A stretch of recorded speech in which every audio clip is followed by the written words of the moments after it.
More money, you got less problems. At least minor ones, all your basics accounted for. Team elite I run with, I'm guaranteed to be Final Four. Less money, you got more problems. More money, you got less problems. At least. All right. We are back. Good evening, everybody. Tonight, we have a special guest who's actually a relative of mine. Which is why I decided to go ahead and bring out the special gear tonight to talk about how family matters. Yes, sir. Albany, we have the distinct pleasure, honor, and privilege of bringing you Aaron Barnette. And tonight we're going to get a chance to go into his life, his experience, and what Albany means to him. So first things first, man, welcome to back, bringing Albany community's knowledge. And thank you very much for extending your time to me tonight, brother. Oh, brother, thank you. Well, first, let me say this, cousin, right? First cousin. Very proud of what it is that you're doing, man, and just bringing positivity to the youth back in Albany. I know we both relocated to other parts. I know you in another part of the country. I'm in another part of the state. Mm-hmm. But Albany is always home, man. And when you reached out to me and told me what you was doing, I was thoroughly impressed. And then when you asked me to be a part of it, beyond humbled, man. So thank you so much for having me, man. You see, I got a little bit of Albany in the background. I see. You got New York tough going on back there. Well, you know what it is. You know what it is, brothers. We New York tough no matter where we go. Hey, listen, I think somehow New York always finds a way to catch some catchy slogan out of almost anything. So that whole New York tough thing that was going on during COVID, it was definitely tough, for lack of better words. We've been tough. Yeah, man. No doubt.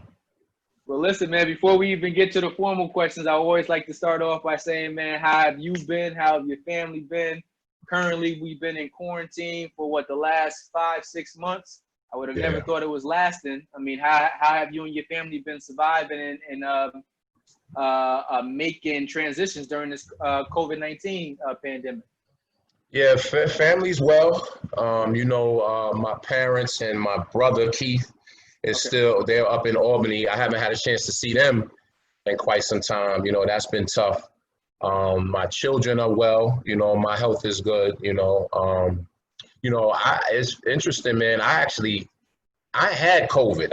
I'm a strong believer that I had it. Wow. Okay. I was sick for a number of weeks, lost sense of my taste, smell, all of that, and so it's been a little bit of a roller coaster ride, man. But again, happy to say that I'm healthy, family's healthy, and so maintaining, man. It could be a lot worse. There's people who they didn't come out the other side of this. Oh, so definitely. just grateful for every single day that we have, So did you think that you had it because you had it early before all of the numbers started going on, or before people made a big deal? Because my wife tells me that all the time. She's like, I think you had COVID. She said the same thing. So when you just said it, it just hit a trigger button.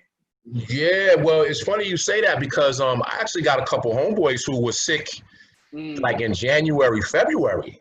And they were like very, very sick. And so they think they actually had it before it really blew up, right? But I got sick around like March.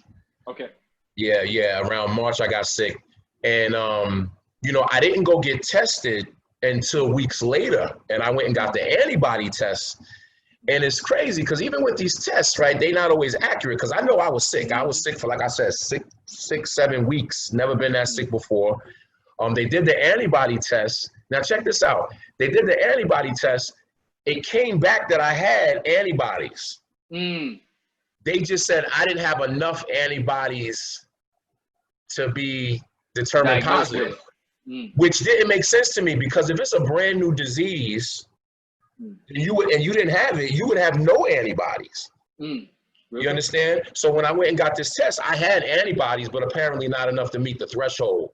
But this is scary stuff, man. So I walk around with my mask every day. You're not playing no games. You know what I'm saying? Like, people in my building. I'm in the Bronx. I live in the South Bronx, and there's been people in my building. COVID really hit the city hard. Really hit New York City hard, particularly black neighborhoods. In the across the city. And so there was people in my building who passed away. And so it's serious, man. And it is very much still serious. Definitely, man. Like, I don't play no games with it. I think Right. I think this entire time I might have had one or two people come to my house. You know, for the most part, man, we stay in the front, stay in the back, work from home, and trying to survive this thing, man. I'm typically in Albany at least like once or twice a month. But since COVID hit, it's just like ain't no sense of traveling, going through all of those states, trying to pick up something, maybe going to the bathroom. I'm gonna sit down and wait this one out, player. Yeah. No, but I'm listen, good, man. brother. Okay, listen. I'm thankful and happy to hear that. That's the most important part. So whatever it was, I'm glad you battled through it enough so that you can be New York tough and be with us here tonight. Yeah, thank you, sir. I appreciate that, brother. Okay, I got your first opening question for you. So because everyone doesn't know Aaron, I want to give you a chance to get to tell the Albany community about yourself. So what are you doing now? What kind of passion projects are you working on, or any type of new endeavors? Let Albany know about you right now. Okay. Well, you know, as you said, native of Albany, New York, born, raised, love Albany. Got my bones in Albany, right?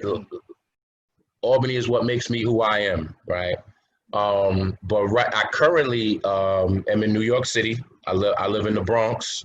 I relocated down here about almost 20 years ago. I came down just to kind of, well, actually what brought me down is interesting, man. What brought me down was I got engaged.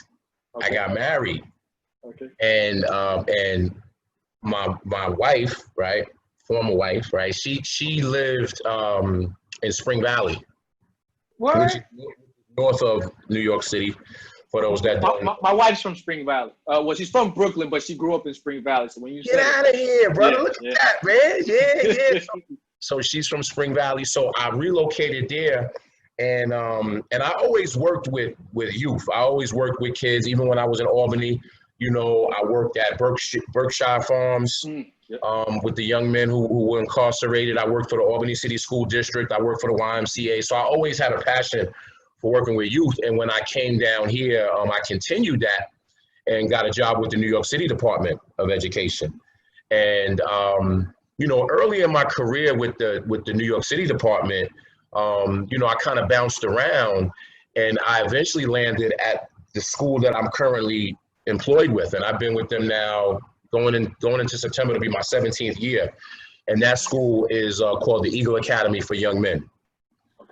So again, I told you about that passion I had, right, you know, from a young age, right, working with young brothers who, you know, might be on the wrong path, helping them figure out and determine their greatness.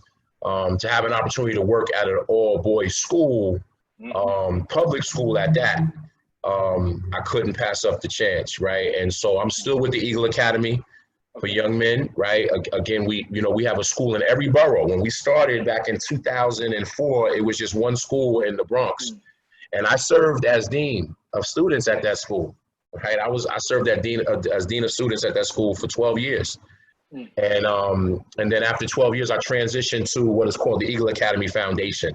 So the Eagle Academy Foundation supports all of the Eagle Academy schools. And just to let the listeners know about what Eagle is and why it's so important. And I would love to see an Eagle in Albany one day, right? Because the Eagle Academy was started by the 100 Black men here in New York City. And they started it because just, you know, just what was happening with young brothers was just so dismal. It was just so atrocious, you know, which is happening all over the country. And at the time that Eagle got started, the graduation rate for young brothers in the Bronx was like 30%. Right? And it's like, damn, you know what I'm saying? Only 30% of young brothers is even graduating from high school. And so, you know, if you don't graduate from high school, the chances of you going on and being successful in life and being productive and, you know, doing all the things you want, you know, they become slim. And so the 100 Black men said, we're going to start this school. And the first one was in the Bronx. The Eagle Academy Foundation actually came a year after the school in the Bronx got started. And the foundation launched Eagle Academies in every other borough. So we have one in Brownsville, Brooklyn, Harlem, Staten Island, Brooklyn, Brownsville, Brooklyn, Jamaica, Queens. I said Brooklyn twice. I think so. I think We got Jamaica, Queens, and then we got Newark, New Jersey. But here's the interesting part behind Eagle and why I know that we're making a difference. When Eagle got started, there was a study that was put out by Columbia University that said 75% of the inmates that are in New York State correctional facilities primarily came from 7 neighborhoods in New York City. What was that percentage again? 75%. Mm. You see what I'm saying? And so, you know, again, right, when we even look at Albany, right, we know brothers that got caught up in this, that, and the other. You know, obviously the city is going to be more of a macro level just because it's more people, right? But these 7 neighborhoods made up, like I said, 75% of the inmates. And these neighborhoods are where Eagle Academies are at. Okay. So, you know, these neighborhoods, like I said, you know, you talk about the South Bronx, you talk about, you know, Bed-Stuy, Brooklyn, Brownsville, Brooklyn, Harlem, right? Jamaica, Queens, right? Like, again, these are neighborhoods that are feeding that prison system. And so that prison system relies on young brothers not doing what they have to do in school, not fulfilling their dreams, not fulfilling their potential so they can continue to feed that beast. And so, you know, when I had the opportunity to be a part of that, movement, you know, and I've been locked in ever since. And so that's really my passion. And so, like I said, now I'm no longer at the school. I work with the foundation, and I basically work with all of the Eagle Academies, you know, with a particular emphasis around mentoring, you know, just finding positive brothers that can come in and work with these young men. And I know mentoring is one of your passions as well, brother. Hey, listen, you talking my lingo already. I'm like, listen, do I jump in? I talking my lingo right now. Yeah, brother, I see you. And it's funny, right, family, right, that we got the same blood pumping through our veins, and we have the same passion, right? And so, again, so many young brothers who just didn't have that or don't have that positive male role model. I take pleasure in trying to find those individuals for them that can give them hope, give them, you know, inspiration, and let them know that they don't have to be a victim to the system that's been created to hold us down. Okay. What's really dope is actually what you just said. It makes it sound like the Eagle Academies are almost like the historically black colleges of those boroughs. Because if you look at the historically black colleges, they're primarily right in the hood, in the thick of things. Yeah, you know, as I started to get out and travel and go to all these places, I'm like, well, man, right across the street, you know, you got everything going on over there. So you got to come up. And one thing I just want to add that's key is Eagle is a public school. Right, it is not a charter school. It is not a private school. Our young men, they come in, they wear shirt, tie. Right, we have the highest standards of excellence for them, and it's a public school. You know, and so we have a lot of young men that come in with learning disabilities, behavior disabilities, quote unquote behavior disabilities, that someone that doesn't look like us put on them. And so, you know, again, and we take pride in working with those young brothers because, you know, it's easy to help a young man who's already destined for greatness. It's a little bit harder to help a young brother understand that there's greatness that he can achieve, and you help him do that. And so, again, brother, I'm grateful and humble that I've been able to be a part of this. 17 years is a long time, brother. 17 years is a long time. 17 years, man. My kids, man. I remember my son. He's 23 years old now. Wow. He used to come to work with me when he was small. You know what I'm saying? Like, he would come to the school with me, and my daughter. I remember my daughter.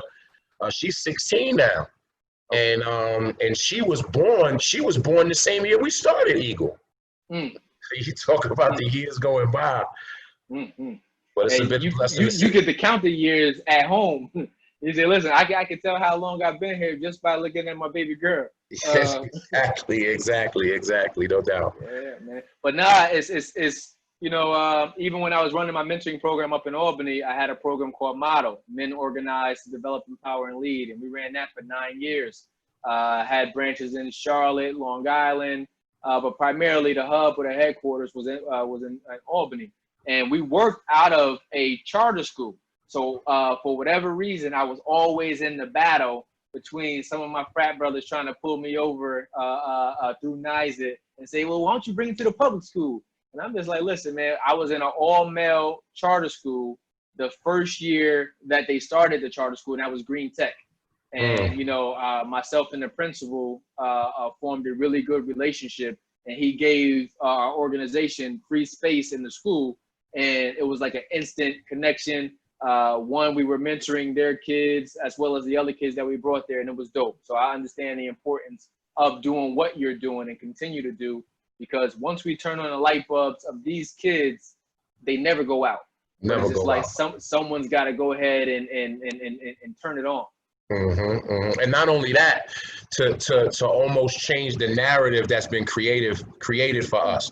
So the media often will only put out a certain image of a black man, right? And then so as a youngin coming up, you look at that image and you think that's what you have to be, right? So again, when you provide them with mentors and people of all walks of life that can represent various possibilities, you know that's powerful. And big shout out to Green Tech, right? Because Okay. I know is doing big things up there in Albany. And again, no knock against charter schools, right? But I also know that charter schools, there's a lottery selection, right? It's a little bit more selective. And so I just only say that because, we turn no student away. But again, big ups to all of the schools out there, whether they charter or public, that's embracing our young brothers, that's giving them hope, because we need it, right? You see the president, the so-called president, right, that we have out here now. And what's interesting is that, as vocal and wild as he is, he represents the thoughts of a lot of folks out there. A lot, right? And so the constant need to get our soldiers ready is what I've dedicated my life to. And so big up the Green Tech though. Okay. Well, listen, man, I know you currently in the Bronx, but I'm going to bring you back to Albany with this next question. Yes, sir. Where's your favorite place to go in Albany and why?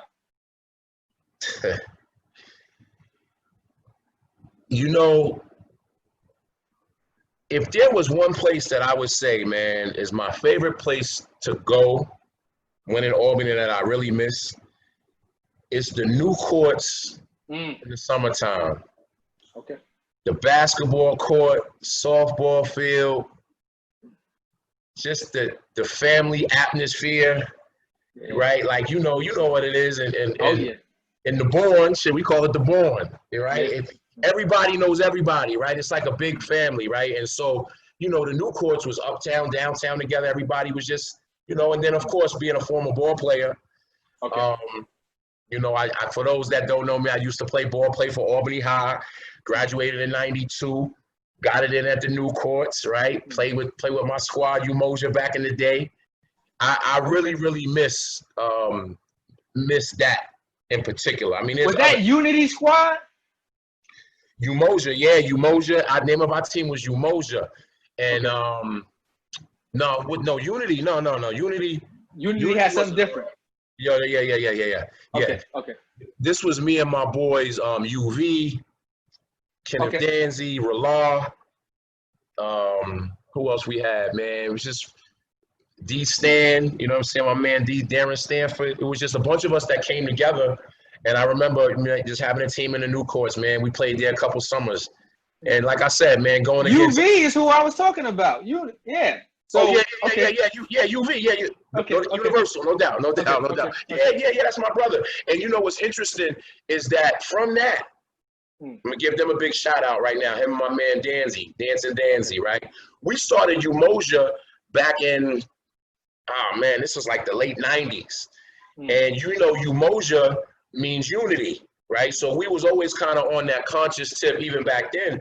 And those brothers parlayed Umoja into an organization now where they work with young men. Where it's called Umoja TWO, Umoja The Way Out.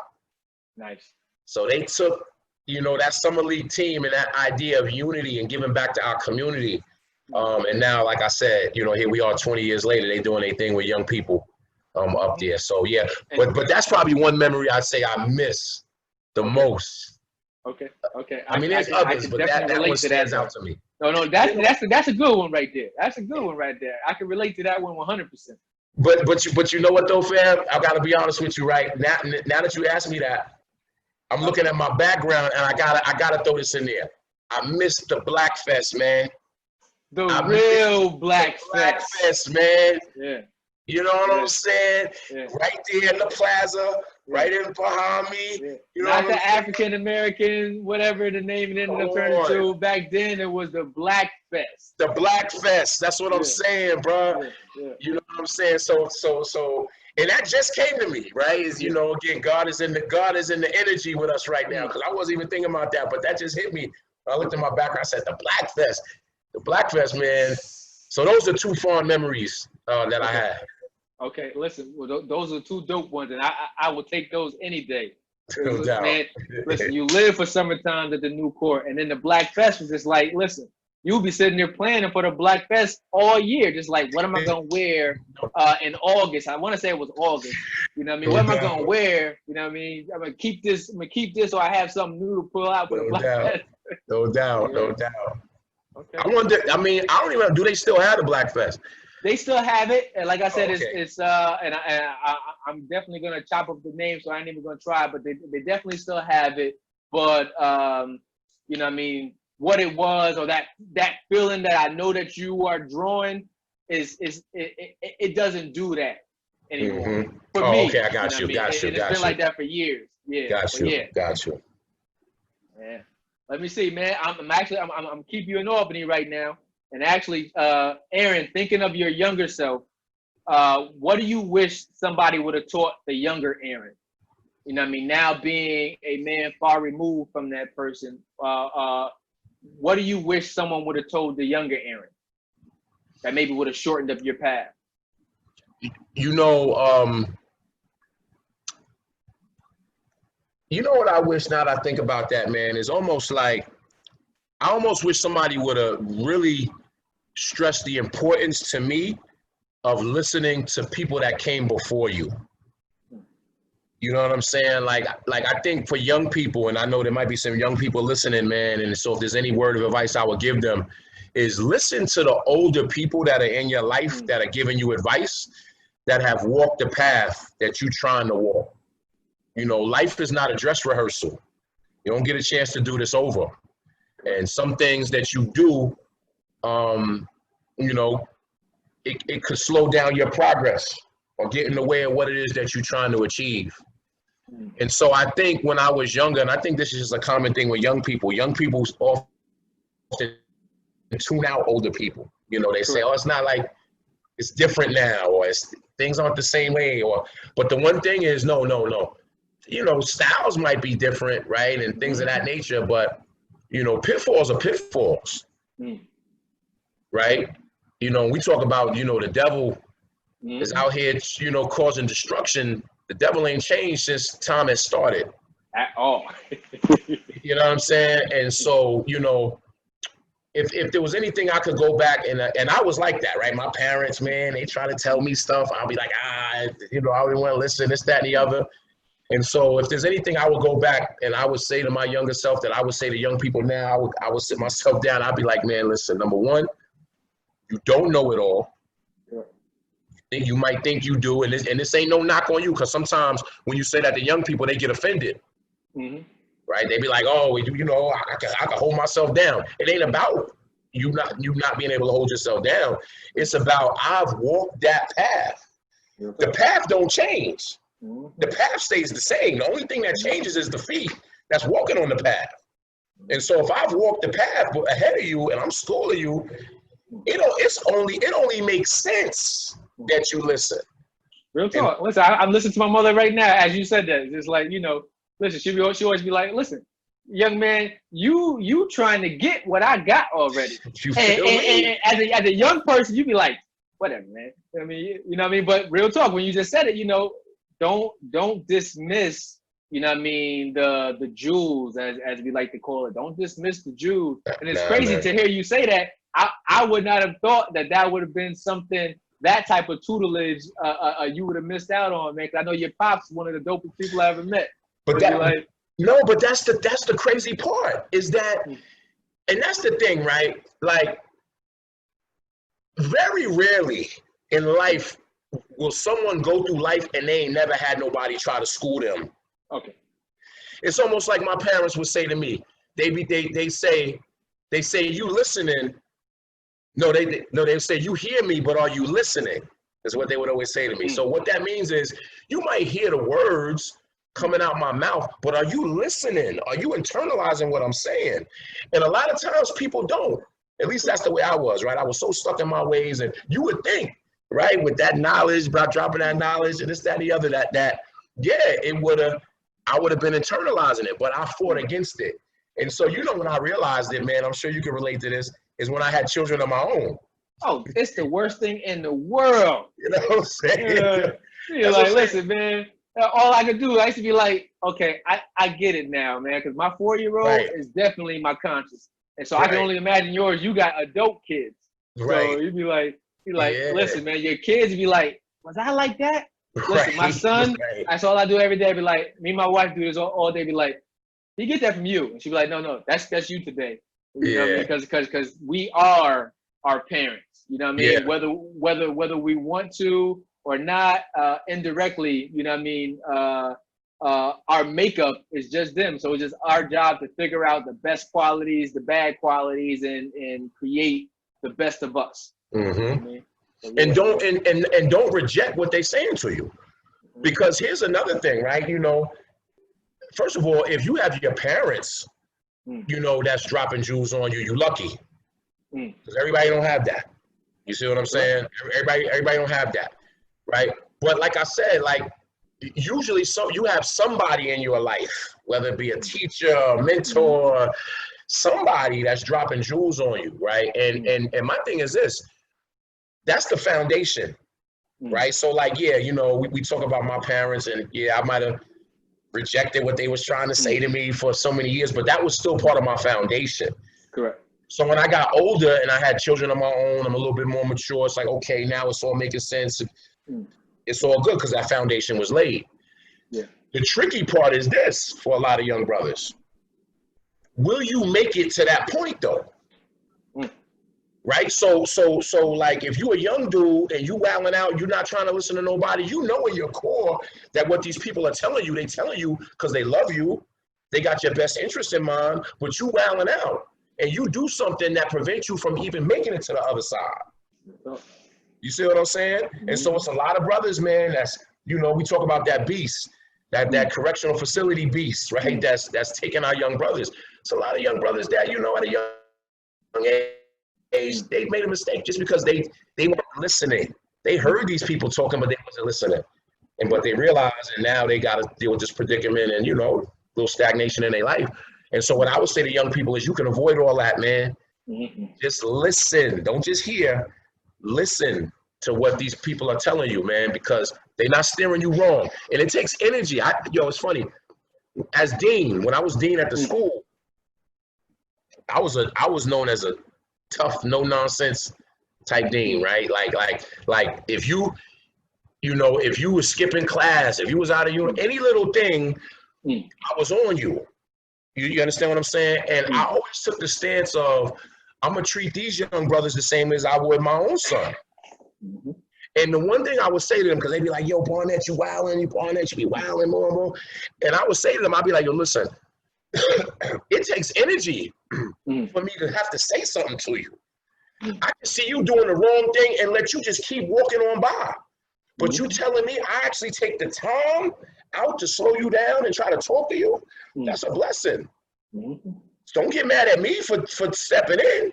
And that's what I would say to young people, right? Don't get upset with your folks when they talk to you about, you know, things that they see you not doing right, you going the wrong way. If anything, be tight with the people that ain't saying nothing.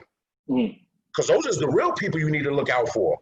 Okay. It's the ones that's not saying nothing to you. They letting you head for self-destruction. So here's the last part I'll say about that one is I learned this mentoring, and it was just like, you know, sometimes, like you said, those jewels, we take them for granted. And it's not that we don't have them, but sometimes our parents, our brothers, our sisters, our cousins, they're giving it to us. But for whatever reason, it's like me and my partner in school, we used to run my program with, we used to always say this. It was like, yo, we tell our kids, we're saying the same exact thing to you here at Motto that I'm sure your parent, your dad, your uncle, or somebody else is saying to you. But for whatever reason, because we're not blood relation, we're not blood related, it was like, you take heed to it from me, knowing that I don't have to give you what I'm giving you. a little bit more. So we end up overlooking the people who are giving it to us readily, like, oh, he's just saying that to me because he's my dad. He's just saying that to me because he's my brother. He's just saying that. So when somebody else gives it to us, you know, we end up taking it in for whatever reason. I don't know the science behind it or why, but that's how it is. So it's not like we're not getting the same, because like I said, our family can give us, or the people around us can give us those dope things too. But who we open up to and take it in from, for whatever reason, it always ends up being, for the most part, external. Because it's just like, you know, those people don't have to tell me what they're telling me, so I know that they care. And once you figure that out, like, actually, some of those people care, and some of these people over here care too. So just focus on the people who care. And with that being said, you know, I know you got young people listening, you got adults listening. You know, as adults, we got to wrap our arms around these young people. Like, that's just what it is. We can't afford to be walking by groups of young brothers that we see not doing the right thing, and you just keep walking. We can't do that, right? We have to, when we talk about, you know, taking back our communities, it starts with embracing our children, and we have to be the ones to do that. So whether that's your biological child or not, you know, embrace a young person. Let them know that you believe in them. Give them good advice, because, you know, what they say, silence is complicity, right? If you silent and you see something and you silent, you co-signing it. And so we can't be co-signing nonsense. Okay. You know? Okay. Let me see. A question for you. Do you think that education saved you and opened up the doors for you? Absolutely. Okay. Absolutely.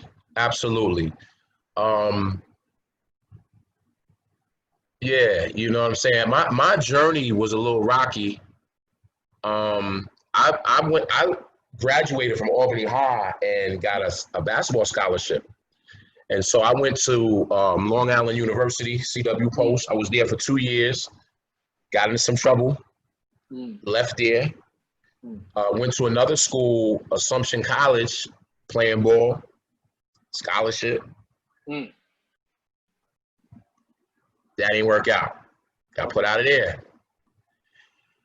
Went to SUNY Albany. Came back home. Went to SUNY Albany, and wasn't playing ball. Was not playing ball. It's interesting because, you know, I was always serious about my academics, but I think I was more serious about my academics because I knew I needed my grades to play ball. And so when I transferred to SUNY Albany, I had a real rough first year there because I wasn't playing basketball. I didn't have that discipline. I didn't have that structure. But I'm glad that I stuck it out, right, and graduated. You know, when I'm graduating. And, you know, the one thing I say to young people is this. You know, this is just the society we live in. What a degree does is it gives you the opportunity, right? Like, the things that I've been able to accomplish in my career, I wouldn't have been able to accomplish without having that college degree. And I have a bachelor's, right? I don't have a master's, right? A doctorate, but I encourage young people to go as far as you can, because the possibilities that can open up for you because of your education are, you know, beyond measurable. And so I'm grateful, man, that I came from a home where education was stressed. You know, you couldn't be bringing home failing grades, right? I know I said basketball. I really should have said my parents.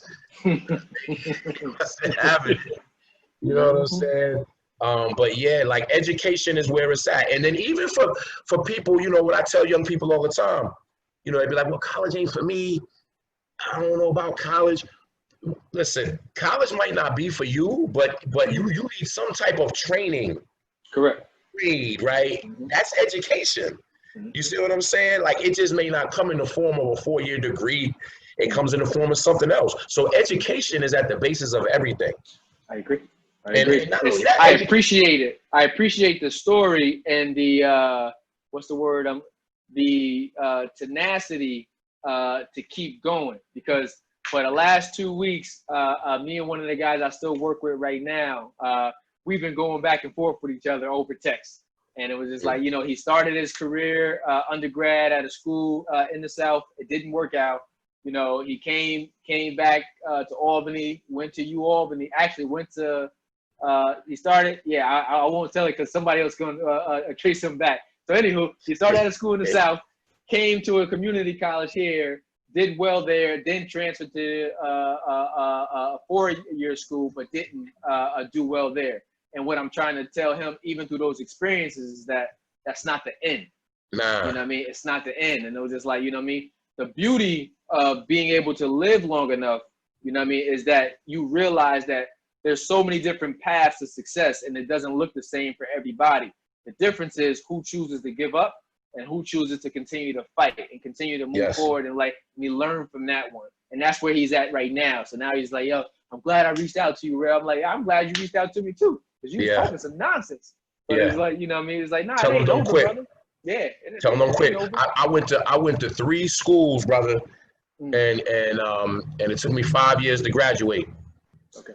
And so, and tell them this too, because this is real, right? And I truly believe this, right? I believe, first of all, I believe education is a lifelong thing, right? You don't need to be in school to want to learn, right? Especially when it comes to learning about your people, our culture, where we come from. That should be lifelong, right? And I'm still a learner, right? I love learning about, you know, our history and where we come from.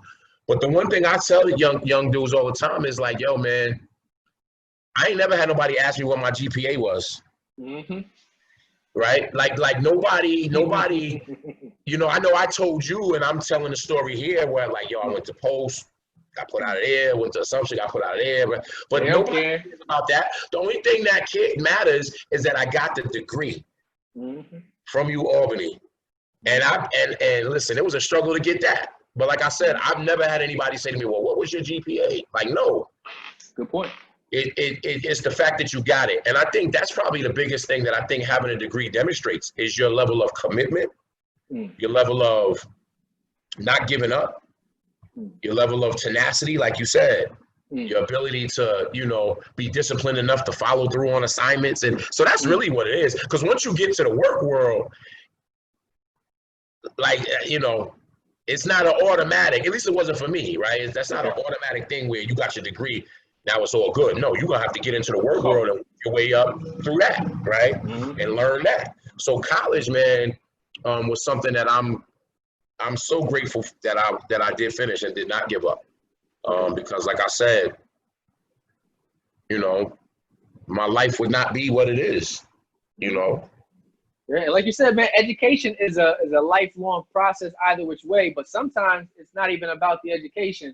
It's about the experience. It's about the people you're going to meet. It's about the learning of yourself that you're going to endure.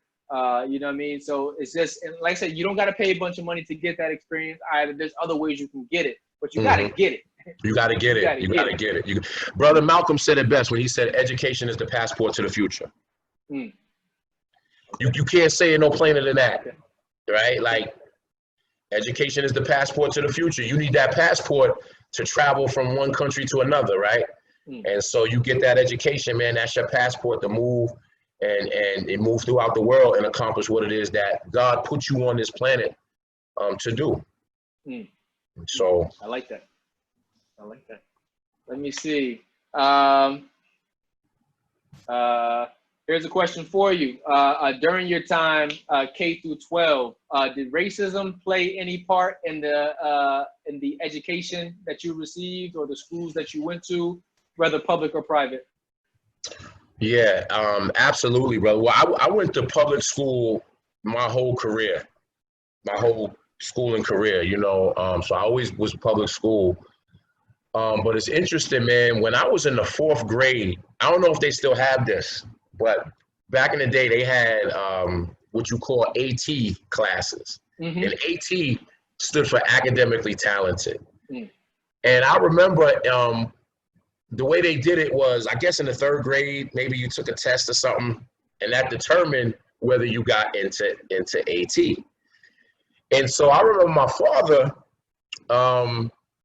he really wanted us to be in AT. Like, I wanted to please him. I wanted to get into AT. I didn't get into AT though. Me or my brother, right? You know Billy. For those that don't know, I got a twin brother, right? And we both We neither one of us got an AT. So I remember my father comes to us, he's like, yo, do you really want to be an AT? And I was like, yo, I really want to be an AT and this, that, and the other. So I think he went to the school and like raised up or something. And because all I know is that I was an AT. Okay. But what's interesting is this. When I got to the AT class, it was all white kids. Mm-hmm. It was like me and two other black kids. And so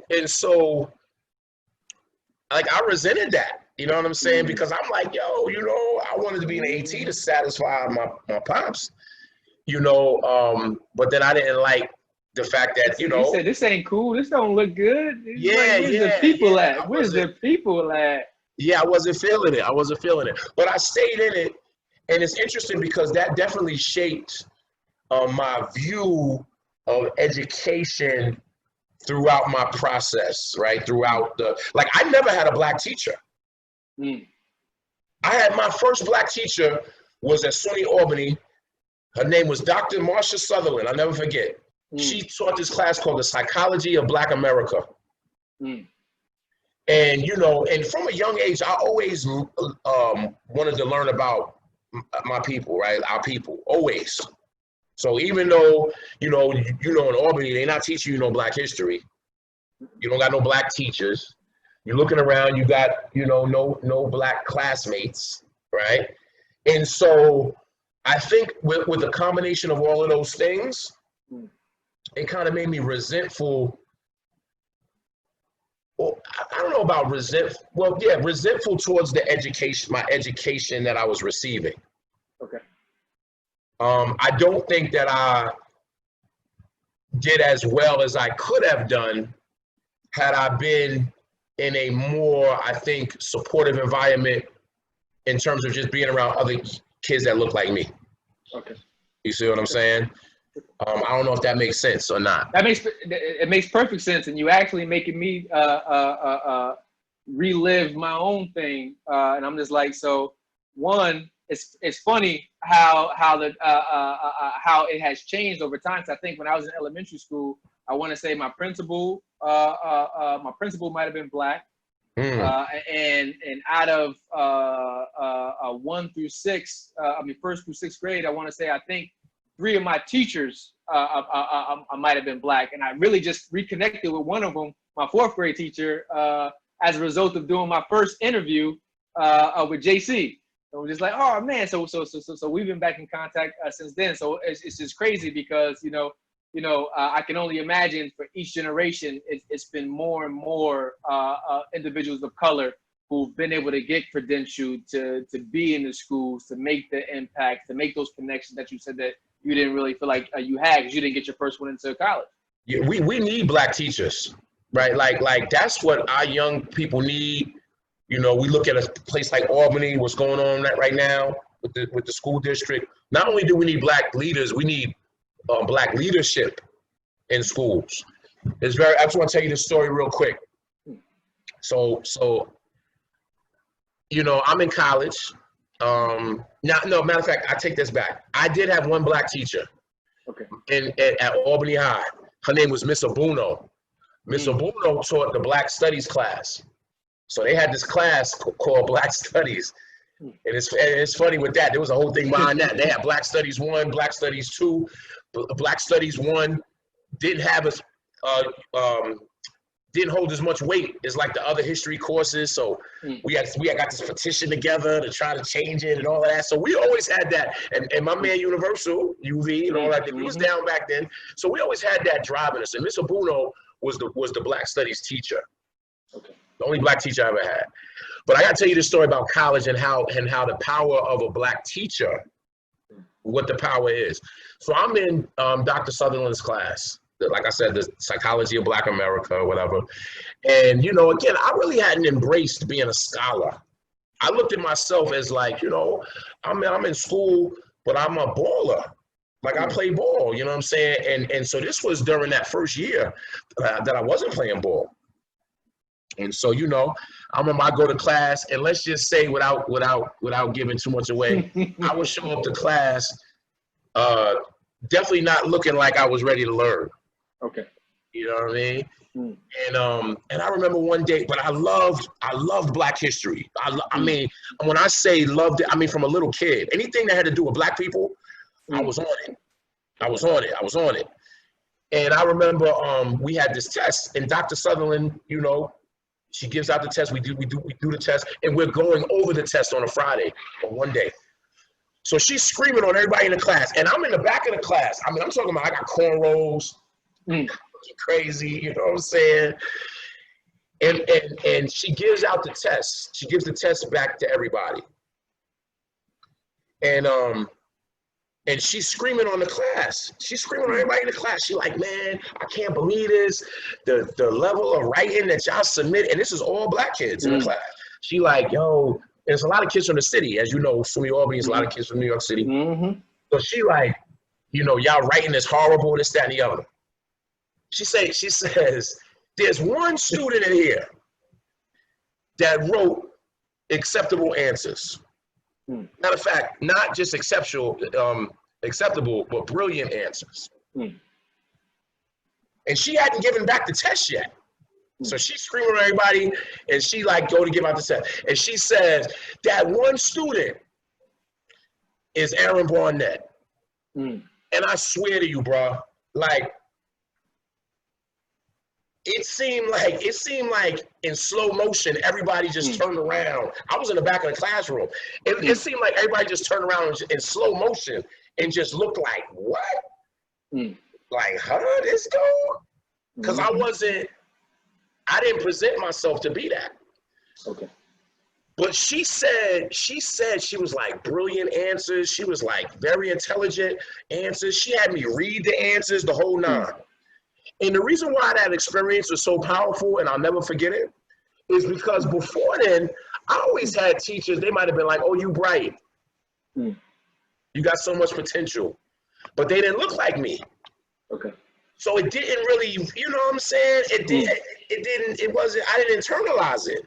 But when she said that, like a professor who looks like me said that, yo, it changed my whole perspective. Nice. And my whole view of myself. I remember after class, man, there was some girls, they was coming up to me, yo, can you help me? This, that, and the other. I really felt like a scholar, like, man, and it was what she said. And so that's why I know, man, it's important that young brothers and sisters have Black teachers, and we're not even gonna say teachers of color, we're gonna say Black. Okay. They need Black teachers in front of them. They need Black men in them classrooms. They need Black women in them classrooms to encourage them and tell them that they can be great. Because the media and the system of white supremacy, it is so deep and so diabolical that you don't believe it. A lot of times you got to go through things to deprogram yourself. And be like, listen, imagine going through a whole deprogramming and was like, I feel this way about people that look like me because of what unconsciously has been fed to me. And I got to go through a whole deprogramming phase of myself. It was like, actually, you know, sometimes you're like, oh, this one's better because it looks like this one. This one's bad because it looks dirty. It was like, you got to go, what's that Kenneth Clark experiment? You know what I mean? The Black Doll experiment. It was like, you know, hey, you got to go back through this whole thing and go, like I said, reprogram yourself of, you know, no, we're not inferior. No, you're not superior. And, you know, no, you're not better than me. I'm not better than you. But here's the truth of the matter. We're just like, you know what? You put me in the room with anybody today, my mindset is like, I chew their ass out. Right. And that's the thing, though. It's like, so go back to earlier. We turn on those bulbs, and like that teacher did something for you by just saying, you're beyond being cool. You're beyond being a basketball a jock. You know what I mean? Actually, you got a mind. Actually, you got an opinion. When everybody else just submitted something, you submitted something of substance. And that's what we're missing a lot of times, our substance. You know what I mean? A lot of times we're just presently there. But it's just like, what makes you Aaron? What makes me Tyrell? It's like, where's the substance? And once you start spilling that out, people realize your dopeness. That's what makes you unique. You know what I mean? That's the red pill. Real talk, right? Like, yo, The Matrix is one of my favorite movies, man.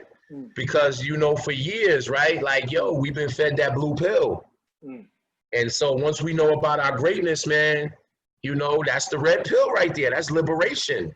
You beyond the matrix. You see what I'm saying? And see, and it's funny, man, because when we talk about a dangerous black man in America, that's the most dangerous black man in America. Is one that you know what the matrix is, and then you talk about what you done picked up. You know, maybe you're not living straight, and you can combine those two. Oh, you lethal now. Oh yeah. And so that's why these young brothers, man, they gotta understand their potential, man. You know, they gotta truly understand their potential because and survive long enough. Survive long enough. Man. That's I just watched the video earlier today. You know what I mean? They got a drive-by shooting in Albany in broad daylight on camera. And I'm just like, listen, man, you know, by the grace of God, I didn't die early on. You know what I mean? And not to say I didn't put myself in compromising situations, but by the grace of God, I didn't. But it's like, if you survive long enough, you get a chance to see that it's something different. I got a boy who's down in Charlotte. You know what I mean? I'd have never thought I heard the words come out of his mouth, but the other day he was just like, yo, I can't stand coming back to the town. And it's just like people that was doing the same thing back then still doing the same thing right now. It was like, now that he's out, you get a chance to see that, you know what I mean, how we were living wasn't how we should have been living, or it's not the only way to be living. So once you get out, you get exposure to traveling. You know what I mean? Those things change your life, man. And that's what I want to see. I want everybody to win. But we do got to go back. Okay. In my opinion. To Albany? Yeah. Okay. Yeah. Because no, I don't mean necessarily, you know, look, you relocate, but I think you have to give back in some sort of way. Definitely. Because the systematic racism in Albany is on a whole nother level to me. I think Albany is like a southern town in the north. Black people have so little power in Albany, and that needs to change. And it's funny, man. You know, it's not even funny. It's sad. Some of the stuff that I'm hearing that's going on in Albany. But you know, again, you know, that's no different than what's going on in a lot of communities right now. Yep. Across the country, man. And again, it's we gotta embrace. Listen, man. There's an old African proverb that says, you know, the village that does not embrace the young men, or the young men who are not embraced by the village, will burn it down to feel its warmth. And so again, right, like we looking at a place, and again, that's why I give big props. You know, I gave props to my man UV, Kenneth Danzy. I give big props. Brothers like Decky Lawson, you know, Inflation, Jamel Hood, you know what I'm saying? Because, you know, green tech is great, but it needs to be more than green tech. Green tech ain't enough. And so that's why it takes a collective, man. And if you're on the sidelines in Albany and you seeing what's going on, you need to get into the fight. And so when I say give back, right, it's funny, I'm down here in the city, and, you know, I feel a little torn at times, because I'm like, damn, you know what I'm saying? I'm down here giving back to these young brothers, and they need me back home. You know what I'm saying? You know, listen, you know, I'm not, here's the thing. One, you got to survive. I'm going to go back to that statement. You got to survive. And the culture and the atmosphere isn't always the best equipped for young black male and female who want something progressive. You know what I mean? So sometimes you have to, but like you said, either which way where you end up, you know what I mean? Never lose that connection. Like I said, I'm down in the DC metro area. It was like any project I do, I always still got Albany in mind. Like, right. I got Albany in mind. It was like, oh, well, you can be doing this here. Be like, actually, I can be doing that there. So no doubt. Figure out how to go ahead and do it. But you're absolutely right. We still have to stay connected, but it's bittersweet too. You know what I mean? I always think of like season 4 of The Wire. I used to love The Wire. I was hooked. You know, season 4 of The Wire was when the youngins took over. Right. You know I mean? And that's what's going on right now. So where you talking about, you know, you got to stop these people. You got to say something. Be like, listen, you up against a generation who don't care about the respect for what you've done, for who you know, what you got. It's just like, lay down. You know what I mean? So it's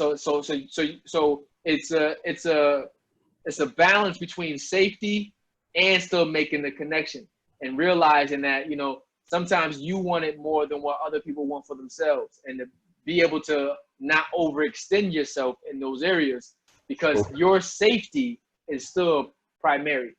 Yeah. But I've been hearing about the stuff, man. I think I heard last week there was a child that was killed. I think last week in Albany, man. I don't know, but all I know is it's overwhelming, and it's too much. It's too much, and it's too readily, and that's why we're doing projects like this, because we're just like, you know, imagine not knowing what you're connected to. Imagine not knowing how much greatness is in Albany and came out of Albany, and it's all over this world. You know what I mean? So that's the thing, is it's like, you know, we learn from the successes and failures of people who look like us. So the more we start to hear it, the more we start to see it, the more you start to believe it. You're like, you know what? I'm gonna change this. I'm gonna do this. You know what I mean? I want better, and I'm gonna be the change that I seek. Yeah, man. That's why this is beautiful, brother. I commend you for this. Oh, thank you. Listen, man, I got one for you. The Black Lives Matter movement isn't just about police brutality, but it's about dismantling systematic racism. If you could take 2 to 3 bullet points, what would be 2 to 3 bullet points that you think we need to focus on? Definitely education. Okay. You know, again, it all starts with that. Healthcare. And financial independence. Right? Like, you know,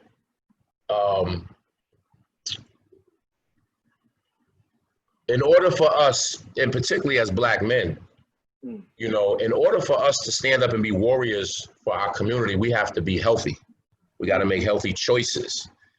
And we have to really look at it like we are preparing ourselves to be warriors for our community. But then there are a lack of resources in our community as it relates to healthcare.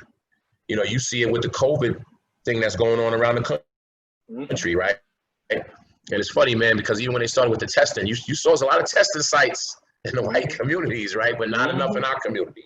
And so, you know, healthcare resources is something that's really lacking. And what I said healthcare, I said education. And financial literacy. Yeah, right. We, in order for, like, again, we have to support Black businesses, put Black businesses in the community. Like, we have to empower ourselves, right? It's funny, man, you know, again, I'm a student of history, and, you know, pre desegregation, right? When we were segregated and we had no choice but to have our own businesses because we could not frequent the white businesses. I feel like that was our strongest time as a community, right? When you talk about Black Wall Street in Tulsa, you know, Durham, North Carolina, right? These were thriving Black communities. And it's interesting because you saw what they did in Tulsa, Oklahoma, as a result of what they saw. They bombed it, right?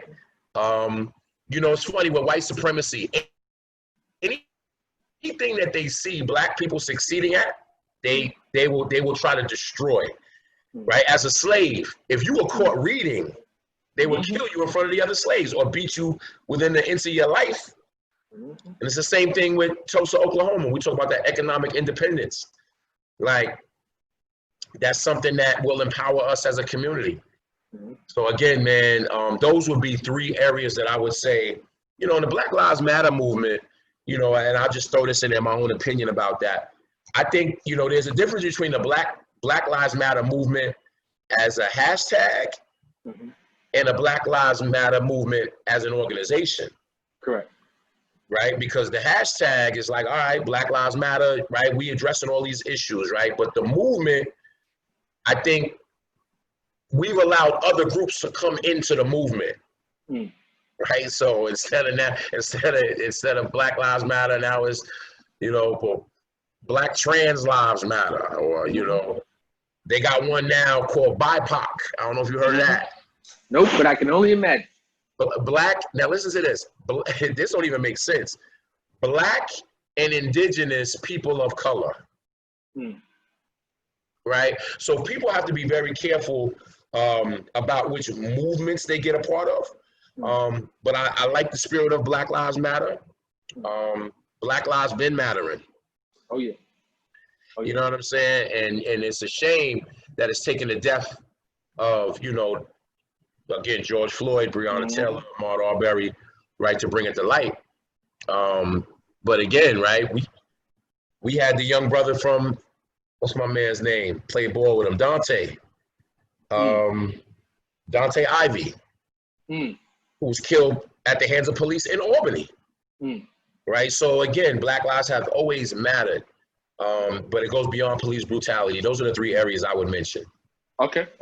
Listen, actually, one of them is healthcare. I would have never, and I still don't even foresee anybody else that's coming after you to mention that one, unless they happen to listen to your interview and be like, yo, I'm still in that one. Healthcare, you know what I mean, is so important, because not only is it just about your physical care, but it's about your mental care. Like in a couple of weeks, we have a woman coming in, a licensed therapist from Albany as well. And, you know, me and her be sitting there talking about the value of having a counselor, having a therapist. And it was just like, yo, you know, we need a lot of those in Albany. It was like, yo, you'd be surprised how many people just moving and operating on a day-to-day basis, and you walking around with PTSD, you walking around with depression. And it's just like, yo, so, you know, and to take away that taboo, to take away that stigma of those resources is something we're going to be tackling in a couple of weeks. So I love what you just did with healthcare, because I think it's dope. And that leads to the destructive behavior. You know, I was one who fell into that too. Like, so sometimes I think as young brothers, we won't be depressed and be like, oh, I'm gonna commit suicide, but we'll get involved in actions that could cost us our lives. And there's no difference in that. And so, like you said, mental health is important. But let me just throw this out there real quick as far as healthcare goes. So we know about the difference in healthcare in the different communities. It's not a coincidence that Black communities are often placed near highways. So that's what white supremacy has done to break up a thriving Black community often, is put a highway right in the middle of it. Right? And then what comes with being near a highway? High levels of asthma because of the exhaust from the cars and this, that, and the other. So even when you look at Albany, look at the South End, highways right there. Look at Arbor Hill, highways right there. I could look at the Bronx where I'm at, right? The Cross Bronx Expressway is not too far from me, right? It literally splits the Bronx in half. And so again, when we talk, see, this system of white supremacy, man, it's deep. We talk about the matrix, it's just as complicated as the matrix. And so healthcare is key element, whether it be mental or physical. We have the highest level of asthma, the highest levels of diabetes, high blood pressure, all of these things. And it was intentional by design, in my opinion, that these things would take place. So the more it's not just in your opinion, it was intentional. Yeah, so the more independent we are from that system, the better. And that's why I said, you know, I know some people might disagree with me, but I feel like this. We were better off as a people, collectively, when there was segregation. I mean, I have a friend of mine who also used to run my mentoring program with me. He's coming on later, and that's his primary view. Period. So, I believe that. You know, yeah. Okay. Well, let me see, man. I'm staying right here. And in light of what we just recently said, like I said on camera, there was a drive-by shooting that just got the footage was just released earlier today. But sadly, Albany has seen more and more violence in our communities. Our communities have experienced lots of loss over the years. What would you like to see change within Albany, Aaron? You know, I mean, what is your hope for the city?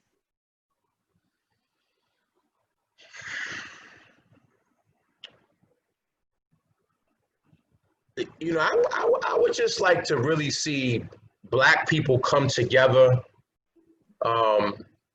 as a unifying force, get in some of these political positions to really make a difference in our communities. You know, Black empowerment is what I would like to see.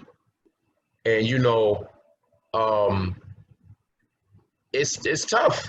It's hard, right? Because again, that system of white supremacy has been in place for so many years, and those that are in control of that system, they don't want to relinquish it.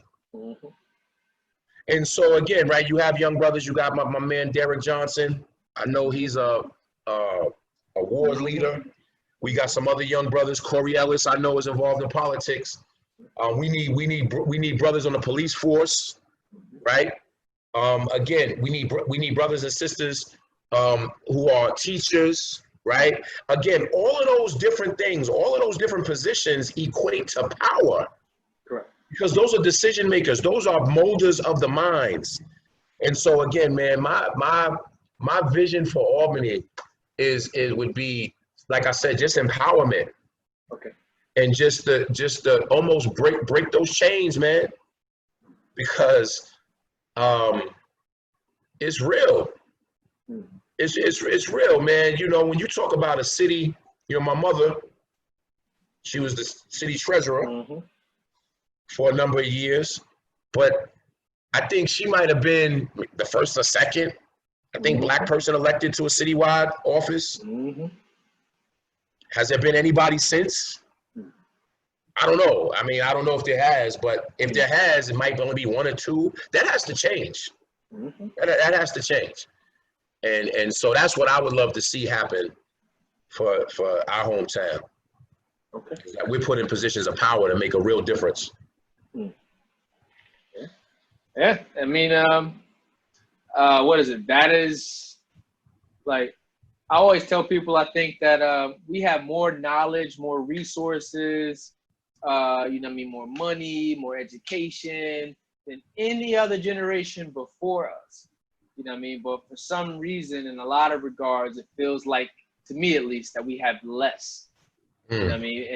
And I think a lot of that has to do with the camaraderie, the unity, you know what I mean, of us collectively coming together. It's just so much on, like, let me steal my piece, let you steal your piece. And it's just like everybody got their own little pieces. It's like, oh, I don't like you because I heard this. You know what I mean? I'm not even gonna come to you, Aaron, and ask you about this. Or, I don't like you because I heard this. You know what I mean? And we're just like, you know, we don't go past those things to realize that it's okay. Conflict is normal. Conflict is good. Now, how you get through conflict, how you go past conflict, is what makes it good or bad. You know what I mean? And I really think that that's a huge part of it, though. And that's part of the programming. Like, we've been programmed to go at each other. That goes back to that blue pill we talked about. You know what I'm saying? I say to people all the time, white supremacy is a real thing. So the question you got to ask yourself is, are you an ally of white supremacy, or are you an agent against white supremacy? Because if you're fighting against your brother, you're trying to tear your brother down, you're trying to bring violence to your brother, you are an ally of white supremacy. There's only don't even know it. Of white supremacy, and that is to keep Black people at bay so that they can stay in power. And so the more we're disjointed, the more that we follow the program that's been fed into our minds. Again, man, it's no coincidence, man, that we, you know, brothers and sisters will be online for Jordans around the corner. You know what I'm saying? Because that's what's back to us, man. But it's deep, though. It's deep, but it also still goes to, like I said, we got so much exposure and resources now. At what point do we deprogram ourselves? I'm not putting it all on white supremacy. I'm not putting it all on everything external. I know all of those things exist. But at the same time, fam, how long have we heard these things exist? At what point do we decide to say, I'm not fucking with you. I'm not going that way. I'm not dealing with this. I'm going this way. We have to take ownership, acknowledgement, because that's part of the path too. You know what I mean? And it's just like, yo, listen, well, hey, I'm gonna spend all this money on Jordans. You don't really even know. I mean, I can get you 3 or 4 pair of shoes for those or whatever. And it's nothing against Jordans. I love Jordans. I got a closet full of them. But I couldn't afford them when I was younger. So either which way. But I was still the happiest kid in the world with rejects. I tell my wife all the time. I said, man, I've been looking at my son's sneakers like, damn. They don't know. These kids don't about no rejects, man. What I said, man, I'd be like, man, I wish I had it. She said, Tyrell, no, your time is over. You're gonna live vicariously through these kids and their kicks. Right. I mean, but either which way, it's just like at some point we gotta make that disconnect for ourselves. I set the standard of what success looks like for me in my household. Period. Mm-hmm. It's just like, it's not based upon what you got, what anybody else got. It's like, what's the standard here? It's not what the white person has, not what the black person has, not what anybody else has. What do we want success to look like here? You know what I mean? Right. Period. And that's it. It's like, because I don't like giving people too much ownership over me because it puts me in a helpless position. Yeah, no doubt. But I say this to you though, and you're absolutely right.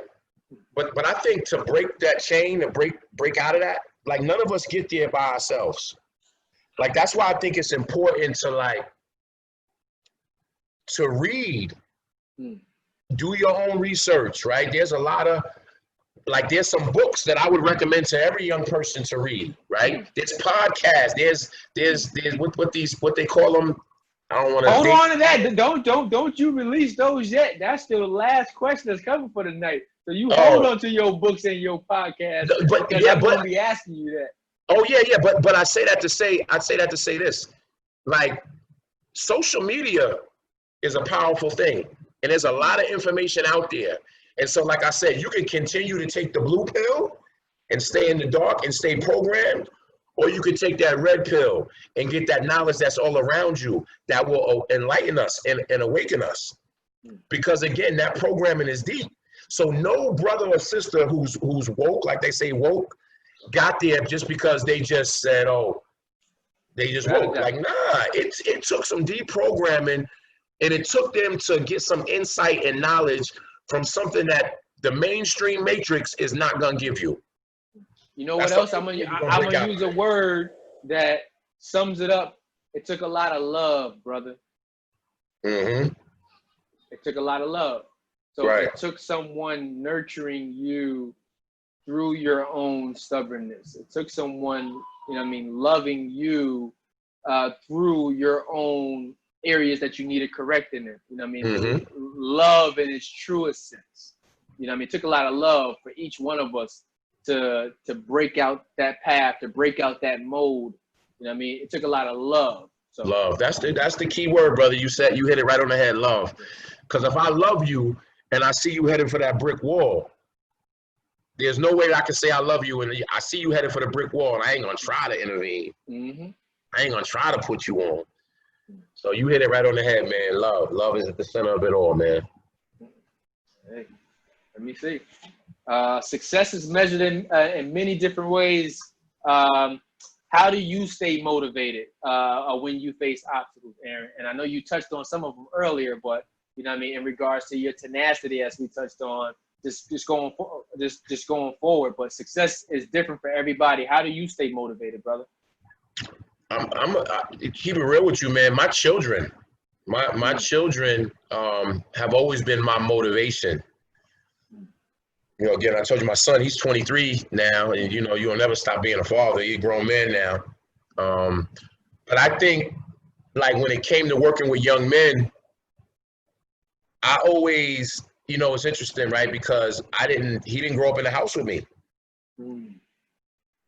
So I would encounter the young men and I would almost say like, damn, you know what I'm saying? I'm gonna give them the same energy that I would give my son if he was here every single day. Mm-hmm. And so I know that there are times that I'm like, damn, you know what I'm saying? Or maybe when I was a little bit younger, you feel like you don't want to keep doing this or whatever. Mm-hmm.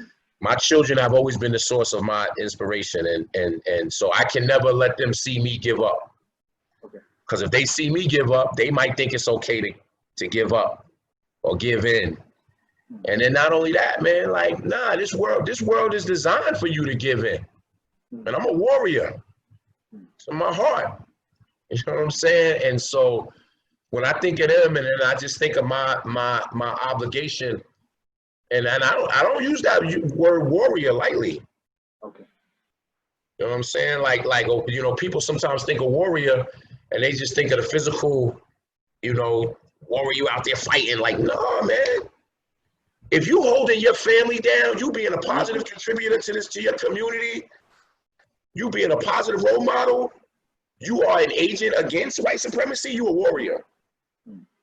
And so, I'll always be a warrior. That's my obligation.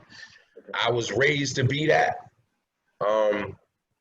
So that's my biggest motivation is my children. And then not only that, we talk about my parents, whose shoulders I stand on.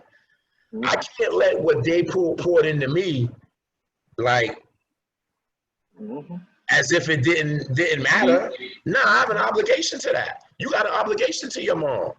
You see what I'm saying? Like, we have an obligation to our people that raised us to be the best that we can be. We got an obligation to those that didn't wake up this morning, right? Every day, man, before I start my day, I get on my knees, I pray to God and thank him for allowing me to wake up. Because everybody don't wake up. There's somebody that's going to go to sleep tonight that ain't going to wake up in the morning. That didn't think that they wasn't going to wake up. So every day that you given on this planet, you better make the most of it. Because you don't know. I mean, people say you're not promised the next day. Please, we're not promised the next minute. I say every day on this side of the green grass is a good day. Any day. Every day. Every day. So that's why you do. That's what keeps me motivated. Okay. All right. Let me see. What about your life's path are you the most proud of? I go back to my children. Listen, I knew you were about to go there. Go ahead. Yeah, like, to me, man, like, you know, I mean, that's my greatest accomplishment is being a father. You know, I always say about my kids, my son, I always say he saved my life. Because when he was born, I was like, yo, because I had that for me, I gotta be here for him. I gotta give him everything that I got. And then I say that I say my son saved my life, and I say my daughter paved my life. Cause you know, so you got a son, right? I got 3 boys altogether. 3 boys. Yeah, I got 2 of my wife. Let me tell you something. Before that. Yeah, so let me tell you something, man. So your sons, and you know, my son, man, you know, you raising your sons, and that's my little man right there. But a daughter, oh man, bro, when my daughter was born, there was a side to me that came out that I didn't know existed. Okay. And so she made everything smooth, like a paved highway. So I always say my son saved my life and my daughter paved my life. She paved the road for my life. And so my children are everything to me. And so I don't know if they're going to be tuning in and watching, but if they are, I love you. Okay. I don't care what professional accolades I get. And I know sometimes they might say, well, damn, daddy always working. He always putting in it to ego, this, that, and the other. Nothing comes above them.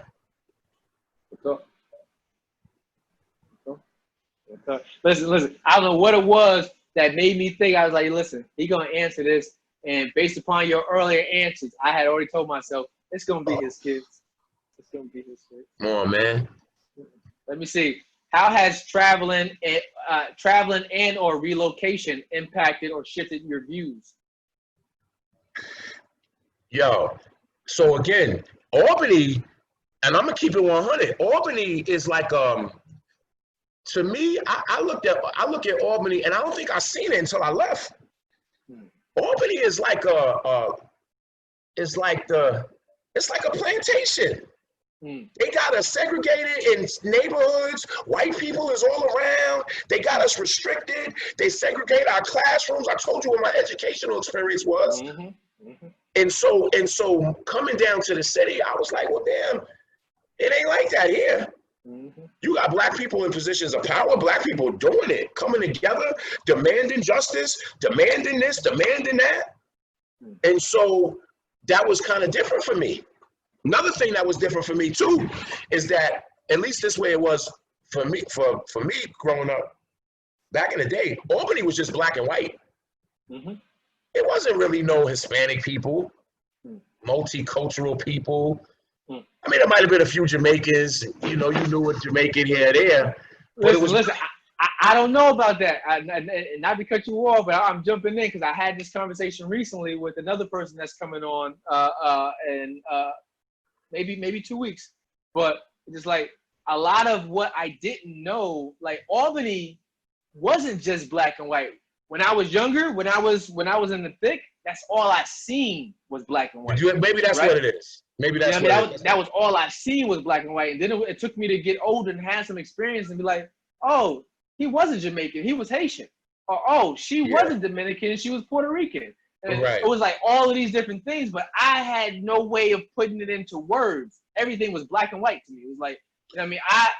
I ran away when I was younger from some Spanish sisters because I thought that, you know, she was Caucasian. It was like, but if I looked at her last name, I'd be like, oh, that was the Spanish name, you know. So all I seen was black and white, and it took me to learn it. You know what I mean? You're right, but what it is, and you're right. So you're definitely right with that. But I think really what it is so like for example, right? You mentioned Jamaican or Caribbean. In Albany, the black community is the black community. There is no like, okay, you got foundational black Americans here, you got Caribbeans here, you got, the community just ain't large enough. Correct. And so that was another thing that I saw when you go to a bigger city, you actually do see that. You see that, you know, it's different like cultures of like, we're not a monolith. We're not just one big, large group, right? Like we come in different groups, which lead to the larger group. But you're right, like that's probably something that I just didn't see. Maybe it was something that existed. And I think it's the same thing right now. Honestly, I think it's still the same. It's just like, you know, we need more cultural interaction and experiences. It's like, you know, I got some beautiful people in my life from every race.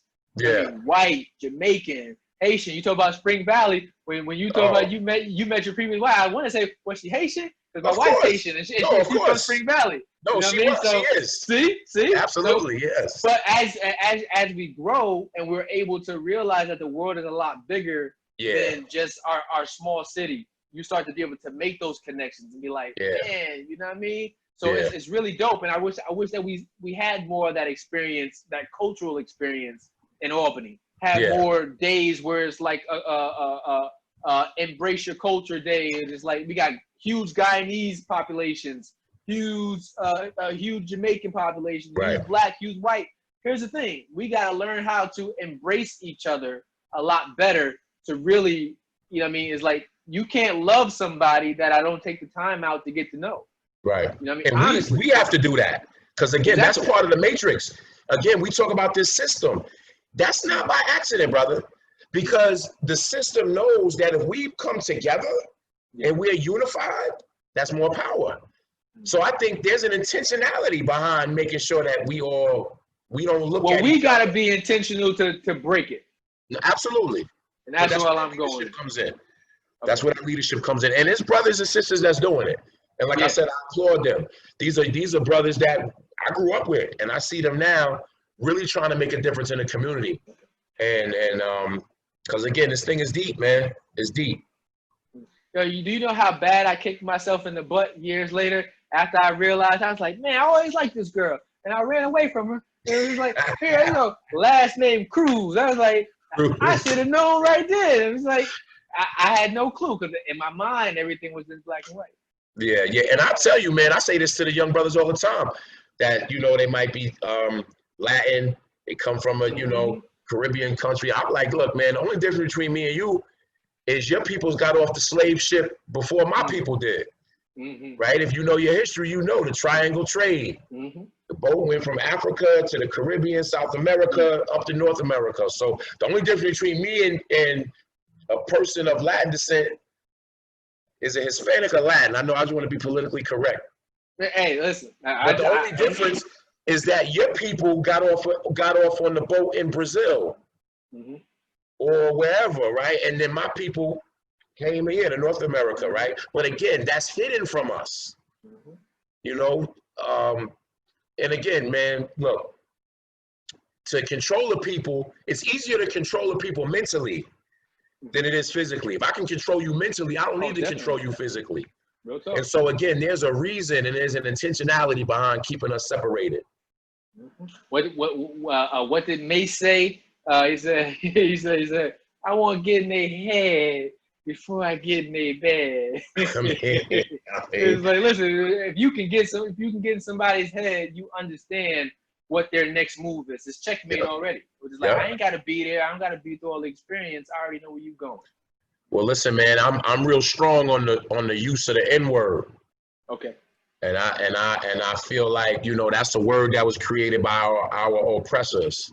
And so I don't look at it like a term of endearment that we embrace. Because if we are saying it, they don't need to say it to us no more. We've done the job for them. So to your point, right? It's like, man, if I can get in their heads, I don't need to. It's like the Willie Lynch papers, right? If I can get your mentality, then I got you, and that's where we at. Yo, it's interesting that you even say the use of the N-word, though, right? When I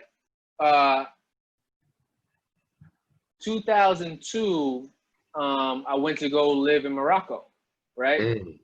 And no lie, by the time I got back from Morocco, while I was in Morocco, I said two things. It was just like the love that I experienced living there in that country. Now, mind you, this is after 9/11, where everyone has all of these particular thoughts about Arabs and all that.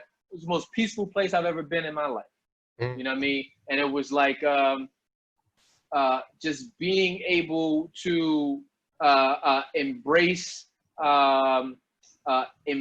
culture and embrace difference and embrace myself. My language changed when I was in Morocco, was where I was trying to get to. It was like I removed the N-word from my vocabulary, and it was always brother. And it was like my friends would always be laughing at me like, you always saying brother. It was like, yeah, you know, because I switched my language. The other thing I switched was, it was just like I had to stop looking at people who looked like me as the threat, right? And it was like, so I was really conscious about that experience and wanting to be able to take the goodness I felt with that here in Morocco and bring that back home. But I shit you not, I came home within a matter of hours. I was at LaGuardia Airport, and I'm looking at my bags, and I'm looking at two dudes over here looking at my bags, and that went out the window. And it was just like that whole peaceful, bring this back home with you, the whole get rid of the N-word. It was just like you get in that environment, and then it's just like, you know, well, you know, I don't want to get beat over the head by just trying to be the nice guy. You end up blending right back in with the environment, and that was just like a conscious battle that I had with myself. So when you just said it, it took me there. It was just like, you know, but like you said, I love it because, you know what I mean? I'm still guilty of it. I definitely use it every once in a while. I don't use it as much as I did, but I wish I can get back to it completely being eradicated again and just be every time it's the word brother because, you know what I mean? But it's meaning. I'm gonna tell you though, real quick, and I don't want to dwell on this. I know time is we running out of time, but yo, for years it would frustrate me, man, because I'd be in schools, and you know, in school, you know, they got the school rules: don't curse, this, that, and the other. Teachers hear kid curse, kids say shit or something. Teachers say something, but kids is calling each other niggas, and the teacher ain't saying nothing. See, that's part of that programming. And so that's why the youth now, they don't even look at it like as a, wow. Yo, fam, you know this. When we was coming up, at least I remember a time where if somebody called you a nigga, it was a problem. I'm talking about somebody that looked like you. Like, nigga, why gotta be a nigga? What you mean? Nigga. You know what I mean? Oh, we about to take it there. But again, that programming is deep. Yeah. And I'll tell you something else that's deep about programming. You mentioned Morocco. They don't even want to give us Morocco. They want to act like Morocco ain't part of Africa. They They want to claim the pyramids wasn't built in Africa, like Egypt ain't part of Africa. Mm-hmm. So that's part of that design, man. So I want to follow in your footsteps and head over there one day. Because we're in the wilderness over here. We're trying to make our way out of the wilderness, man. As one of my earlier interviews said, Omar was just talking about the importance of traveling and the impact that it had on him. And it was like, you know what I mean? The younger we are, we think that things are so far away. You know, it's like, oh man, you know what I mean? The older that you get, you realize that the world is a lot more condensed than what we used to. And the more resources you have, and like I said, you don't even got to be rich to travel. So it's just like, all you got to do is properly plan. I got to go ahead and say, well, you know what, I got a budget for this. And, you know, I might not be able to do these things or go to the movies right here, but I'm going to such and such. You know what I mean? I want to go to these particular islands, you know what I mean, and do it. And that traveling, that experience just opens up everything, man. Opens up everything. The world is definitely smaller. They got Google now. Right? Like you can see it without being there. Think about that for a second, fam. Like the world literally is smaller than it was when we was coming up because of the access to information. Yeah. You just gotta seek it out. And a lot of it's free. You got WhatsApp. You can contact people wherever in the world. Gaming, all these kids that's playing games, they playing with kids in other parts of the world. So it's like it's no reason to have such a limited mindset right now when the exposure is worldwide. Right. And that's the thing. It was like, you know, I didn't realize until I went to college that my competition wasn't the people that I had grew up with. You know what I mean? My competition was worldly. I wish I had been preparing for the worldly competition. It wasn't in Albany. Right. You know what I mean, it was in other states. It was in other countries. Right. You know what I mean? So it's just like, oh, okay. You know what I mean? You got to start to make those connections and to see that it's a larger picture. You know what I mean? Globally conscious and globally competitive. That's something we tell the young brothers at Eagle. You got to be globally conscious and globally competitive. I like that. And like you said, man, once you start thinking that and you realizing that's what it is,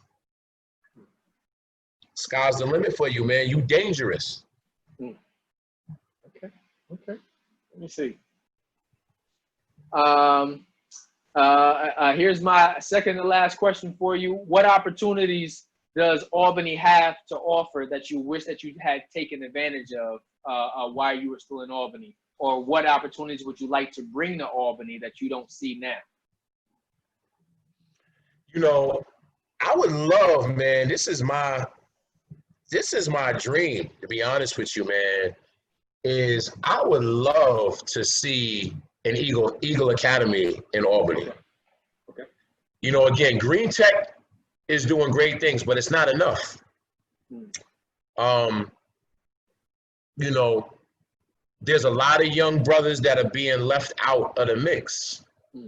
And so, you know, young black men have always been marginalized in that city. Okay. And so that's what I would like to see. You know, we have 6 Eagle Academy schools. And so I'm constantly talking to my boss, and I'm saying, listen, man, we need to bring this movement upstate. Not just Albany, Syracuse, Rochester, Buffalo, all them cities upstate, because the thing is this, man, you know, once you get past, we talk about Spring Valley, Rockland County, once you get past Rockland County, to me, it's almost like, it's like clan country. You know, the system of white supremacy really got their foot on the necks of black people, particularly black men. And so I would love if one day, man, to see an Eagle Academy in Albany, New York. Not just. Hey, listen, I think they got, and once again, here's that whole play on public versus private, though. It was just like, you know, one of the things I've always said about charter schools was that, to be honest, I'm not sure how many they have now, but at the time when I was still there and active, it was like 14 different charter schools in Albany alone. So, and it was just like, listen, my argument was always that, well, if the public school system had been taking care of what they were supposed to be taking care of, it wouldn't have gave way for, you know what I mean, Brighter Choice or the Bender family or all of these people to come in to start these things. Because I know at one point you were saying, I think where you were at, the graduation rate for young males was 30-something%. In Albany, when I was running my program, it was 51%. Right.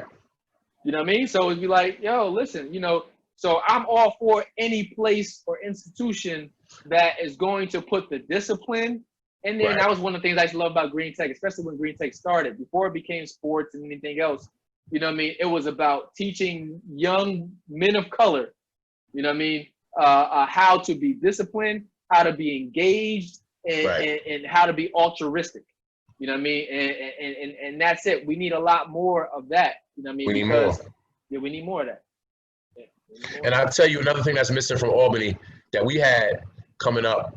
You know, at least I don't know if it's still there. I know it wasn't really there right before I left. The culture, like the Arbor Hill Center. Oh, that's not there. That's gone. The Boys Club. You know what I'm saying? Like places for young. And it's funny, man, going to the center and going to the Boys Club. You know, when you went there were mentors there. Mm-hmm. There were older dudes from the community, right? Azar, Raheem, Ice. You know what I'm saying? Like, you know, these are dudes that they were like older cats, like putting you on. And so that's something else that I would like to see possibly brought back. But real quick though, because I didn't mention this about Eagle. So when we started, the graduation rate was 30%. Okay. The average graduation rate across all Eagles, across all 6, is 87%. So 87% of our young brothers are graduating, man. Nice. 98% of them going off to college. And like I said, these are public schools. And no knock against charter schools, but I also know that charter schools, there's a lottery selection. Yeah. You know, charter schools. You can get rid of people if you don't make the number. Let's be real, right? I got you. Charter schools can get rid of kids, and we all know the politics of school. For those that don't know, you know, if I have the ability to get rid of a kid who will negatively impact my graduation rate, you got a lot of principals that'll do that. We don't do that, and I take pride in that. And so that's why I say, man, at Eagle and Albany, only because Green Tech is a charter, and I would like to see a public school brought up there as well. That's taking every kid that comes across they door. Every kid. We're not turning no kid away, because the reality is this: that's somebody's son that don't make it, and it can very well easily be our sons. And so we can't afford for nobody to be left behind. And so that's what if I had a dream, I'd go back. Listen, man, I'm back in Albany, because it's like I'm running Eagle Academy. Straight up. Okay. All right. Let me see. I'm going back to that. Here's your opportunity to tell me about any books. I know earlier you about to say, yo, I got some books that I would recommend to everybody. You know what I mean? Here's your opportunity. Please tell me if there's anything that's worthwhile that has been monumental for your success or in your change. Are there any books, podcasts that you're reading that you would like to recommend to our viewers? Yeah, absolutely. Right. So I mentioned Dr. Sutherland. May she rest in peace. She believed in me. I remember after that, we were talking and stuff, and she recommended this book to me. And it was called Makes Me Want to Holler by Nathan McCall. And she said, I think you should read this, man. I think you should read this. And I read it, and it was a story about this young brother coming up in Virginia, actually. But, talking about his trials and tribulations and dealing with racism and this, that, and the other. And reading that really, had a huge impact on me. A huge impact on me. So that's certainly a book that I would recommend for all young brothers to read. Makes Me Want to Holler by Nathan McCall.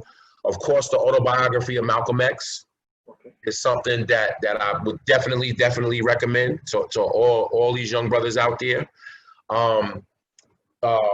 Between the World and Me by Ta-Nehisi Coates. Ta-Nehisi Coates wrote this book, which basically is a compilation of letters to his son, and he's explaining to his son this system of racism that's all around us. And so that's another great book that I would recommend to young people. The internet, brother, is like, I stay on YouTube because there's so much information out there, right? If it's, you got brothers out there like Tariq Nasheed, you got brothers out there like Brother Polite, you know what I'm saying? You got brothers like Boyce Watkins, right? Like, these are conscious brothers that are bringing conscious issues to the forefront and speaking on behalf of our community, right? So those are just 3 examples, and there's many more, right, out there that I would recommend. But those 3 in particular, I'm religious in staying listening to those guys. But those are just some examples of some books, man. Some podcasts. Be conscious of the music you listen to, as well as another thing I say to the young brothers. We came up in the 80s, late 80s, early 90s, where you had groups like Brand Nubian, Public Enemy, X-Clan, Jungle Brothers, De La Soul, right? And so the music was about Black consciousness. And so we can't underestimate the message that's sent through music. That's another thing that's part of the matrix. There's a reason, I tell young brothers all the time, there's a reason why negative music is played on the radio, and a brother like Mos Def, right, or Mos Def, Talib Kweli, right, they wasn't played on the radio because that's not the message they wanted you to internalize. So that's what Jay-Z said. He said, truthfully, if I can rhyme like common sense, but I sold 5 mil, I ain't been rhyming like common sense. Straight up. That's real talk. Common, another young brother. And so I know these are all cats that, like, young cats might be listening to now. They're like, yo, who that, this, that, the other. But again, that comes down to the red pill or the blue pill. Which one you want? You can take the blue pill and everything is all good, and you think everything is all good, and you're gonna stay the way that it is. Or you can take this red pill and be conscious. Because a brother like me bleeds red, black, and green. Okay. Straight up and down. So everything that I do, everything that I consume, everything that I read, everything that I watch, I try to make sure that it has a message that's going to a message of upliftment for our people. Good. Well, listen, man, I greatly appreciate it, and I greatly appreciate the strong message of reconnecting with self. I got the last thing I ask every person who comes on, and I make it a routine. If there was anybody that you would recommend to me, who would you recommend that I interview for a back interview?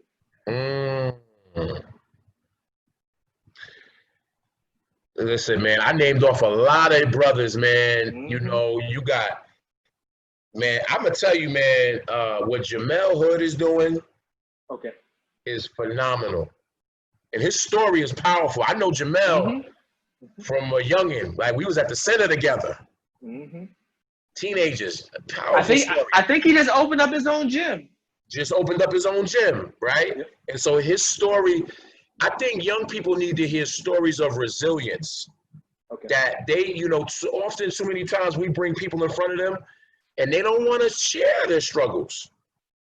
But it's important that young people hear about the struggles of people who are now successful, so that they realize, like, yeah, I'm going through my struggles, but I can make it out on the other end. So there's a lot of brothers, right? So I mentioned Jamel, mentioned Decky, right? Decky Lawson, what he's doing over there is phenomenal, man. My man Universal, K Danzy, Derek Johnson. Like, again, these are brothers, man, that I am so I'm so humble that I grew up with these cats and I see what they're doing now. And so that's not one person, that's a few people. Hey, listen, those are all powerful names that you dropped in there, man. So from Decky to Flay to DJ to LV. I mean UV. I said LV. Yeah, That's UV. like, Yeah, UV. LV is another one. I'm connected to him too, though. So, you know. But yeah, man. But listen, Aaron Barnette. I would like to say thank you for coming on with us tonight, brother. Like I said, man, I truly appreciate your time, your energy, and your love for Albany, the story, the work that you're doing with the youth there in the Bronx. And who knows, you know what I mean? One of these days, we might get an Eagle Academy up here in Albany, and hopefully you are the man at the forefront for that. But thank you for taking your time out with us tonight to bring Albany community's knowledge. And I look forward to getting your message out to our community, brother. Well, thank you, brother, man. I appreciate you having me on. Please tell your brothers, your sister, hello. Got you covered. Hopefully, when this COVID thing passes, man, we'll be able to get a little reunion going. You know, we all get together, man. But thank you so much, man. Thank you so much for thinking of me enough to come on this show. And I'm very impressed at what you're doing, brother. You keep doing what you're doing, man. Because you are a force in this world to be reckoned with. I appreciate that, brother. I truly do. Mm-hmm. But listen, man, you stay up. You have yourself a blessed night. Hey, man, I'll play catch up with you later. Okay, my brother. All right, my dude. Peace. All right, peace.